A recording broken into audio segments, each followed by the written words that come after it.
Hey guys, welcome to my channel. Today I am taking you off-roading and giving you some tips while you are planning that for your trip to Aruba. Let's go. We are here at the old natural bridge. This is like also one of them, but the old one was the one that broke off. That's way on that side. One of the things that you need to keep in mind when off-roading is these signs. So when you see these caution signs, take them seriously. There's a danger zone sign over there. Take these signs seriously, because if you don't, then you might run yourself into trouble with some falling rocks. I mean, you gotta be like really unlucky, but it's also the splash sometimes that can have you fall in the water or something like that. So be very careful. We have a few of them here, but also like at other spots in Aruba, you do get them on the North Shore. So one of the things that you have to decide which type of vehicle you are interested in. You can go with this one, which will be very sunny. You will have to keep in mind that you'll definitely need sunblock for, if you're going to ride this one. Probably the most dangerous, this one. And then you have these, you have them in 2-seater, 4-seater. You have those Jeeps also that you will just sit in the back. We are driving this one today, just a 4x4, a private car. And yeah, these are the 2-seaters that you can rent. So you are able to rent them also privately. You don't have to really do a tour. Do I recommend a tour? Well, it depends on your personal taste. I would say, like, maybe if it's your first time, I would recommend it, because they'll take you directly to the spots and it will make your life much more easier. The bad thing about it is that you will probably not have enough time. So if you're someone that likes to explore a little bit longer at these spots, then I would recommend it that you will rent one privately so you drive around. But then do some planning and make sure where you want to go with them. And one of the things that's also very important is to make sure that you are going to places that you cannot get to with a regular car. So you wouldn't want to drive just to the Alta Vista Chapel, for example, in such a vehicle. You want to go like on this side of the island.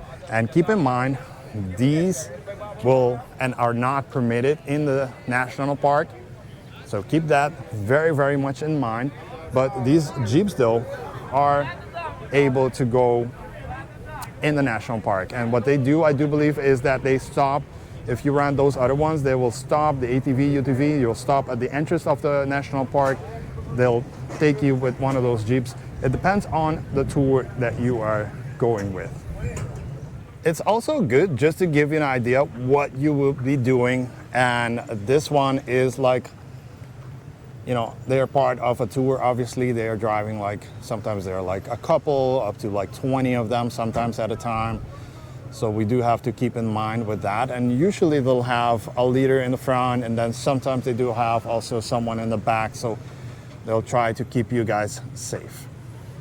This is, by the way, the old natural bridge, in case you are wondering.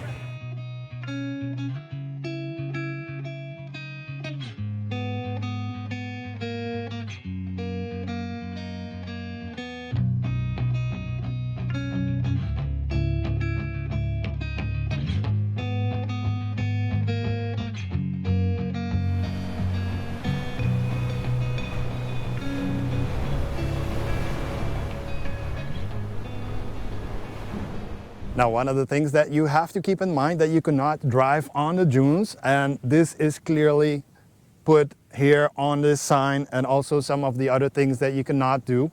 But keep that seriously in mind. It's not allowed anywhere. And part of the reason is that we do have turtle season, our turtles laying eggs especially, but also just to keep the sands clean. We shouldn't be driving cars on them and polluting them with oil and things like that. So that's a tip. And if you do not have a 4x4 vehicle, you wouldn't be able to possibly get out either. So you will have to call a towing company and all of those things. So just don't do it. So while we are exploring the Andikuri beach, and we had a pretty rough time up there on the hills to get down here, one of those things that you have to keep in mind is to not drive your car, your Jeep, especially in the 4x4 mode all the time, especially on the road. Make sure that you're only driving it while you are having a hard time on the hills, because some of them are pretty tricky to drive. Go slow, don't go very, don't ride very hard over any stones you can flip over. You can just by turning and even going slowly, make sure that your vehicle doesn't turn too much. What I do especially is I watch how the car, I watch the road before I decide which side I'm gonna go for, and avoid that it will be hitting anywhere beneath the vehicle. That's very important. And those are some of the tips as far as driving the car. And we're gonna continue our drive now and give you more tips in a bit. One of the other tips that I can give you is to check your tires, make sure that they are in good condition. Take a look at the brake, take a look on the underside of the car, and get familiar with it, how high it is, especially here where the oil pan and such are. And also the muffle, like on this one, I can see it right here. So it's pretty high from the ground. I would say at least a foot, maybe a little bit more, 40 centimeters or so. So this one has got a pretty high area. And that's one of those certainly familiar things that I would certainly keep in mind.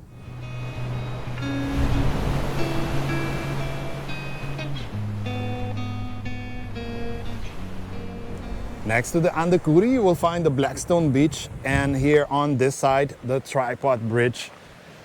And I wanted to talk briefly about something that some of you might find it not important, maybe funny, but I will mention it.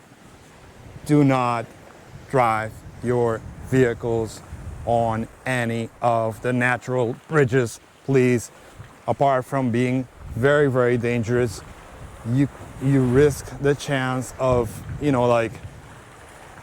breaking them. And especially this one, I have seen cars drive on the old natural bridge where we were in the beginning, and I have seen many years ago, I do believe it was like a quad racer here on top. They were taking photos. Guys, don't do that. Don't be standing either with a lot of folks here. You could still walk on it at your own risk. There are no signs that you cannot, but I do see some cracks. So if you are taking some of those risks, please keep that or those tips in mind. If you are driving in a air conditioning car, with air conditioning on, don't think that you don't have to use sunblock. Please use it all the time. You will get some sunburn anyway, because the sun here, as you can see up there, is very, very harsh. Where is it? Over there somewhere. And it is very, very harsh. I'm checking out now the Blackstone Beach. And it is stunningly beautiful. But this is the whole area. It's not too large. Certainly not for swimming. I mean, you can get your feet wet, but don't be swimming anywhere out there. Stay safe, guys. The North Shore is not for swimming for the most part. There are a few areas that maybe you can get in, but do your research before you do that. Areas that you could are the Andikuri Beach, because of the way it's situated at the North Coast, so it's not directly, the waves are not hitting it directly. And where else? Maybe parts of Baby Beach, you could say, is still part of the North Coast. Dos Playa is not recommended, but some people do swim there. And there are a few more that they do, like the Wariruri Beach and the Hidden Cave and things like that. But do your research, but preferably do your, your swimming on the south side of the island. And Worth noting, also very, very important, no cliff diving. Like don't be doing any diving or cliff diving from anywhere on the North Shore, just to stay on the safe side. While I have these guys here, I can also show you something. Normally you don't want to be too close to the car in front of you. They could have like stones, you know. Yeah, it's very dangerous what they are doing right there. The car can hit you, and be very, very careful. Normally you would back it up like the guy has been saying here on my right side. Back it up and then catch some speed and try to go over it. Because even though you have a 4x4 vehicle, you might not be able to go over some parts if you do not, and if you're not going with some speed. And while you are driving, one of the, maybe needless to say, but important thing is to have your seatbelt on. Marlene doesn't have hers on. Shame, shame. But especially the driver, make sure you have your seatbelt on. It keeps you in the seat because the drives can be very, very bumpy, and you definitely want certainly the driver to be, you know, to have been sitting and not losing control of the steering wheel, of course. And that's the reason, especially, but also if there happens to anything that can happen, you should rather have the seatbelt on, and in that way feel safer.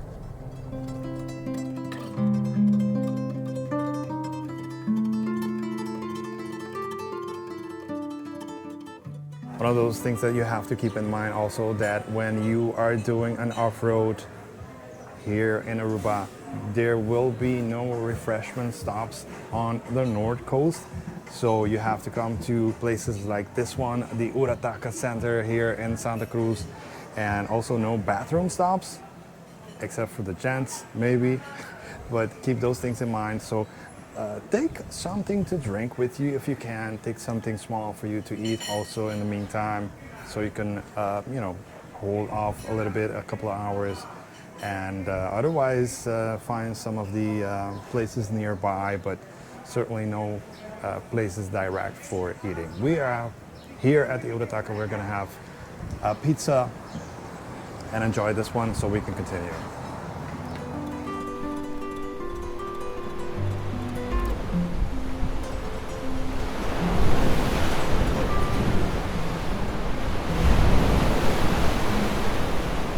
One of the other things that is important for you to have is communication. And with that, I mean, like, go with a telephone. Hopefully you will have data here in Aruba. But keep in mind that on the North Shore, the signal is very, very limited. And if that's the case, then prepare for your drive, know where you're heading. And even though you might get lost briefly between all of the roads back here that are confusing even to us, the locals, so don't feel bad about that. But be prepared. And if you have anything with like first aid, take that with you just in case. I'm not trying to scare you guys, but just in case if you do have anything like Band-Aid or something like that, just take those, and any medication, certainly lots of water again, that's always important. And be depending of, you know, like everyone around you, and don't be afraid to ask for directions. Locals are always very eager to help you and help you go in the right direction and get out of maybe the park, or whoa, what was that? Or maybe you know, wherever you're riding. We are, by the way, checking out the Dos Playa, which used to be very difficult to get to, but right now the road is very good, actually. So you can definitely get here, probably even without a 4x4, almost. Maybe not per se related to 4x4 off-roading, but trash. Yes, you do get some trash cans along the road, but not too many of them. So if you can bring something to take your trash back with you, if you have plastic bottles, keep that in mind, that is something that, yeah, preferably take it back with you at home, at your Airbnb, at your hotel, wherever you're staying. and that would be a whole lot better than actually even leaving it here, because the wind will blow it away.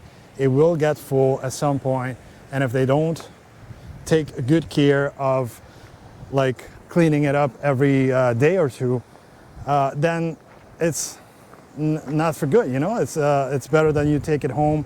That's the suggestion. That's the thing that I always say: take it back home and throw your trash back at home. That's the best. Folks, I hope that the information that I have provided in this video can help give you a better idea of what you can expect when you go off-roading in Aruba. Should you have any additional tips or questions, please feel free to let us know in the comments. Thanks for watching. See you next time. Bye-bye.